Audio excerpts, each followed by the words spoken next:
देखिए, ट्रेडिंग में कोई भी सेटअप सबसे ज़्यादा प्रॉफ़िटेबल नहीं होता है और ऐसा कोई सेटअप नहीं है जिसका 100% विन रेट हो। हाँ, जो ऑपरेटर हैं उनके सेटअप या वो जहाँ पे एंट्री लेते हैं, वही परफ़ेक्ट सेटअप होता है और वही एक रिटेल ट्रेडर ऑपरेटर के एंट्री को पहचानने को अपना सेटअप कहता है और कुछ नहीं है। कोई भी सेटअप है, उसमें ऑपरेटर जहाँ एंट्री ले रहा है या बड़ा प्लेयर जहाँ एंट्री ले रहा है, वो जगह को हमें पहचान लेना ही हमारा सेटअप होता है।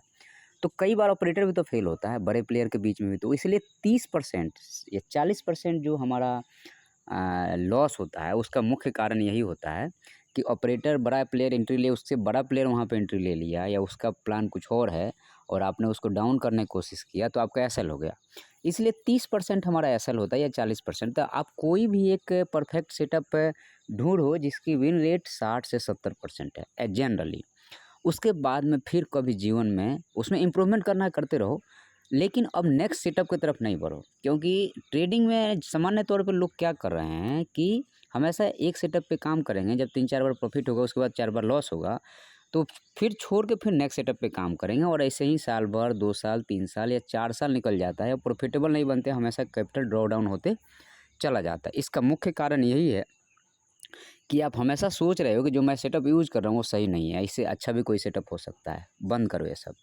कोई मतलब नहीं है क्योंकि वो 30% होना ही है, क्योंकि जो भी ऑपरेटर एंट्री ले दूसरा उससे बड़ा ऑपरेटर उसको कई बार जो गेम में फँसा देता है। तो क्योंकि हर के ऊपर एक आदमी और है जो उससे ज़्यादा पैसे वाला है, तो 30% तो होगा। अब प्रॉब्लम कहाँ पे है? अच्छा, सेटअप कोई नहीं होता है। एक्चुअल में क्या होता है कि आपका एंट्री और एग्जिट प्लान होता है, यही सेटअप है। सामान्य तौर पे प्राइस एक्शन एक ही सेटअप है, प्राइस एक्शन पे ही सभी लोग काम कर रहे हैं, चाहे बड़ा कर रहा है चाहे छोटा कर रहा है। हाँ, एंट्री और एग्जिट का ही सेटअप होता है। इस पे बंद करो, 60-70% वाले पे काम करना शुरू करो, पहला पॉइंट।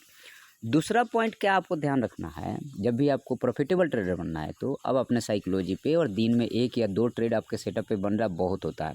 मैक्सिमम एक दिन में 3 ट्रेड ही एक सेटअप पे बनते हैं, एक दिन की बात करें, इंट्राडे की बात करें तो बड़े टाइम फ्रेम को सिलेक्ट करके छोटे टाइम फ्रेम में एंट्री लो और आउट हो जाओ, बात खत्म। जैसे आप देखोगे ये बिटकॉइन के चार्ट है, तो 4 घंटे पे जैसे देख रहे हो ना, तो 4 घंटे पे आपने higher high lower low mark कर लिया। उसके बाद में अगर आप इसको छोटे टाइम फ्रेम पे, जैसे मान लो कि हम 45 मिनट पे आते हैं, तो आपको ये चीज़ें दिखेगी यार, यहाँ पे एंट्री दिख रही है, यहाँ पे एंट्री दिख रही है, यहाँ पे एंट्री आपको दिख रही है, ये चीज़ें होती है।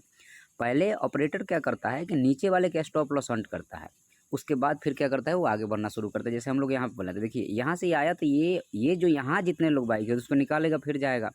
फिर जब ये हो जाए उसके बाद आपकी एंट्री होनी चाहिए कि ऑपरेटर की एंट्री कब हो रही है, यही आपको सेटअप को ढूंढना ही एक परफेक्ट सेटअप है। और सामान्य तौर पे जब एसल हंटिंग हो जाती है उसके बाद ही बाजार चलता है।